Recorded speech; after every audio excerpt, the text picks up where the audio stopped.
A few weeks ago, I was having a conversation with one of my nephews. He was planning to start a business, and like most people who are planning to start businesses, he thinks he needs his own business because he couldn't get a good job that pays him well. Unfortunately, people in this category can hardly master the game called entrepreneurship.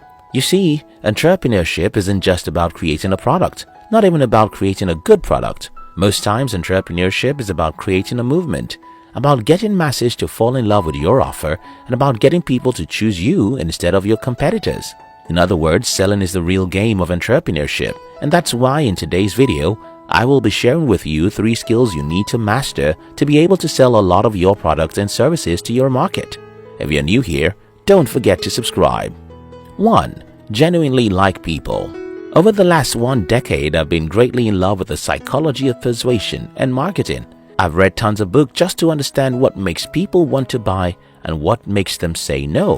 One of those great books that were of value to me is The 6 Principles of Persuasion by Robert Cialdini. Cialdini wrote about liking in his popular book, and you don't even have to be a psychologist to understand this. As humans, we hate to be used, and part of being used is being sold. We hate it when we perceive that someone wants to sell us something, and that's why 99% of advertisements are being ignored. Okay, why in the world should I give you my money? Why should I trust what you said about your product or services when in fact that's the exact thing everyone else says about their product and services? But what if you can make me like you? Now you're talking. If I can like you, I can trust you. And if I can trust you, it simply means that I'm open to your message and I won't find it difficult to open my wallet as well. Now, let's get to the bottom of this. How in the world can you get your target audience to like you or your product? Well, you have to like them first, and there's no way you can fake that. Yeah, you can fake anything for some time, but eventually people will know that you're faking it, and that's the end of your trick. Now, how do you get your target audience to know that you like them? Here's what I found out. If you genuinely hate the problem you're solving, that will result in loving the people who need a solution your product or services is creating. Think about Steve Jobs. He got several millions of people worldwide to like him and his company, not because he was a nice guy. In fact, Steve Jobs wasn't a good guy you want to have as a boss or father. But one thing is sure, the guy hated the way the computer was the size of a room, and he hated how computers were for the few rich guys. Because of this hatred for those problems, it was easier for him to get his target audience to like the solution he was creating and created a movement around that solution. Think about Tesla. It's been run without any advertising budget, but by a guy who lives with anger.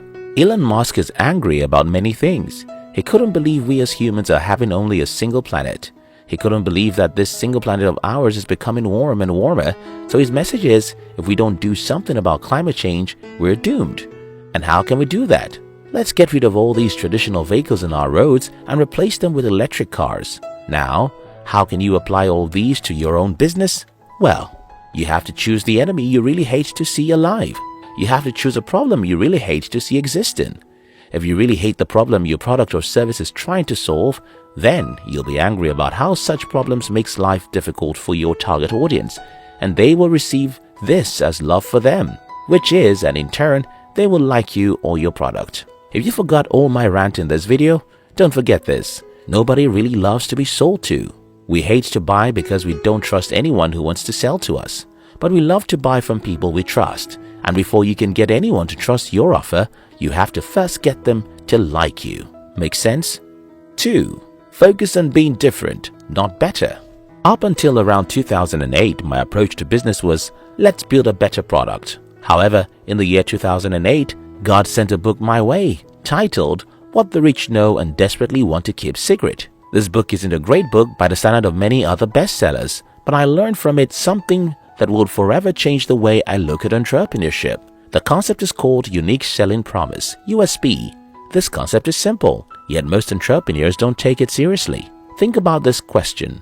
Why should I buy from you? If you're selling what 10 other people are selling, why should I buy from you? Why should I choose you instead of others? Then someone will tell me, because my product is better. Another person will say, because my price is cheaper. The problem with these 2 answers you gave is that first, cheapness is not an appeal. In fact, having the cheapest product in the market can often be interpreted to mean having a substandard product and claiming to be better than your competitors is hard to prove. Here's what I mean. The human man can easily see what is different, while it is very difficult to see what is better. Seth Godin calls this the purple cow. If we're both selling cows, it is difficult for me to convince a cow buyer that my cows are healthier than yours. But if they are purple, they'll definitely catch attention. After I learned this concept, my approach has been, how can we be different? Not how can we be better? Then someone will tell me, but if you don't have a quality product, you can't succeed in business. Yes, but quality is overrated. While you need to pay attention to quality, if what you offer is not different from what other people offer, well, nobody would care about your quality product. Focus on being different. Then you'll get your audience's attention. Since attention is the most valuable asset in selling, you can use it to sell more of your products than if you are trying to be better than your competitors. 3. Service, don't sell. One of the Bibles of my life is Claude C. Hopkins' book, Scientific Advertising. You see, Hopkins was one of the greatest marketers of his generation. He sold more stuff than 99.9% of marketers or entrepreneurs, and you know his secret? Well, he never really sells. He instead offers services. Here is one quote from his book. The best ads ask no one to buy. That's useless. Often they do not quote a price. They do not say that dealers handle the product. The ads are based entirely on service. They offer wanted information. Now, listen to this. The best product is not presented as a product, but as an instrument of revolution.